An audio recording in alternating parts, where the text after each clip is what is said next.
ईमानदारी से बताइएगा, ये मां वाला जो आपने अब ये नया एआई जनरेटेड वीडियो आपने पूरा देखा, मैंने भी दिखाया 2 बार, is this not in bad test?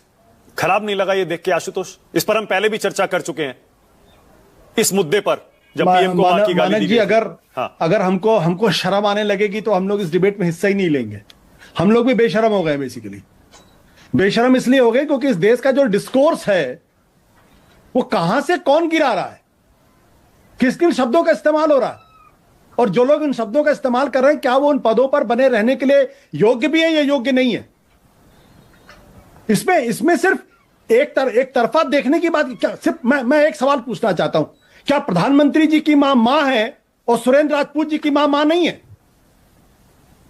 मुझे सवाल का जवाब दीजिए। बिल्कुल सही है, बिल्कुल सही कह रहे हैं आप। क्या सोनिया गांधी को जब आप जर्सी काऊ कह रहे थे तो राहुल गांधी की मां नहीं थी और प्रियंका गांधी की मां नहीं थी? वो बेशर्मो, शर्म करो शर्म। जब आप राहुल गांधी को हाइब्रिड बच्चा कह रहे थे तो आप किसको गाली दे रहे थे? जब आप कह रहे थे कि हमारे कांग्रेस पार्टी की एक विधवा, किसको गाली दे रहे थे आप? जब आप कह रहे थे 40 करोड़ की गर्लफ्रेंड, किसकी मां को गाली दी जा रही थी? तो ये नहीं हो सकता ना कि प्रधानमंत्री जी की मां हो और हमारी मां नहीं है। आपके टीवी डिबेट में जिस तरीके से मुझे टारगेट किया जाता है, मुझे एक टीवी डिबेट में बाकायदा मां की गाली लगभग दे दी गई थी, एंकर अलर्ट था इसलिए नहीं दे पाए थे, और यह भारतीय जनता पार्टी के प्रवक्ता ने यह हिमाकत की थी। प्रेम शुक्ला जी तो अभी भी टीवी डिबेट में आते हैं। क्या कहा था उन्होंने? एक बार नहीं, चलिए एक बार गलती से निकल सकता है किसी के मुंह से, बार बार 3 बार रिपीट किया उन्होंने। बीजेपी ने कोई एक्शन लिया उनके खिलाफ?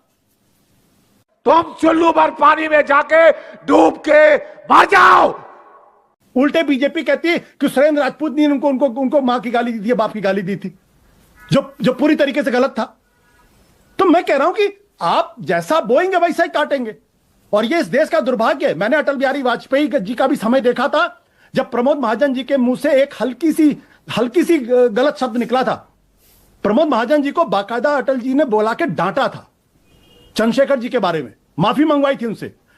और आप अच्छी तरीके जानते हैं, कम से कम मैंने इस टेलीविजन लाइव टीवी जब से शुरू हुआ है, मैं उसके शुरुआत के लोगों में से हूं। ना आपने कभी उस तरीके की डिबेट सुनी होगी, ना आपने अलाउ किया होगा, ना मैंने कभी अलाउ किया, ना कभी हुआ। और मैं उन लोगों में से हूं जिन्होंने प्रणब मुखर्जी और दूसरी तरफ प्रमोद महाजन जैसे लोगों के एक साथ डिबेट कर, शिवराज पाटिल और शीला दीक्षित और मदन लाल खुराना जैसे, एक गलत शब्द इन लोगों के मुंह से नहीं निकलता था, नॉट अ वन वर्ड।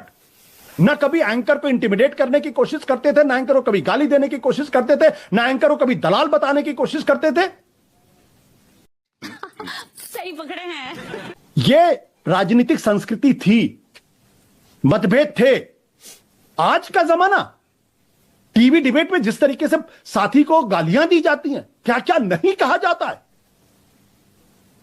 तो इसमें तो राजनीतिक पार्टियों को शर्म से अपना सर झुका लेना चाहिए कि क्या वो लोगों को रिप्रेजेंट करने के योग्य भी है या योग्य नहीं है। और ऐसे लोगों को मैं अपने ड्राइंग रूम में लाना पसंद नहीं करूंगा जो टीवी डिबेट में आकर इस तरीके की भाषा का इस्तेमाल करते हैं। मतलब इसका मतलब बिहार चुनाव में फिर तो इस वीडियो का असर तो होगा, या जो ये मुद्दा बनाया जा रहा है, लोग इस पर सोचेंगे तो सही। कोई असर नहीं होने वाला। लोग असली मुद्दों पर वोट देने वाले हैं। अगर उनको लगेगा कि नीतीश कुमार, बीजेपी की सरकार ने 20 साल के अंदर उनको कुछ दिया है तो वो उनको वोट देंगे। अगर उनको लगेगा उन्होंने नहीं दिया तो नहीं वोट देंगे। ये जो यू आर राइट ब्रो, गाली देने की बात है भाई, आप एक वीडियो का उदाहरण देंगे, लोग 10 वीडियो लाके सोशल मीडिया पर डाल दिए। जिस दिन प्रधानमंत्री जी ने कहा, आपने देखा पूरा सोशल मीडिया भरा हुआ था प्रधानमंत्री जी के अपने कम से कम 10 वक्तव्यों से, भारतीय जनता पार्टी के अपने नेताओं के वक्तव्यों से। मैं तो कह रहा हूं, मैं तो भुक्तभोगी उसका। ये 15 दिन पहले की बात है, आपके राइवल चैनल पे उन्होंने मुझे मां की गाली, मां शब्द निकल गया था, एंकर ने फौरन रुकवा दिया।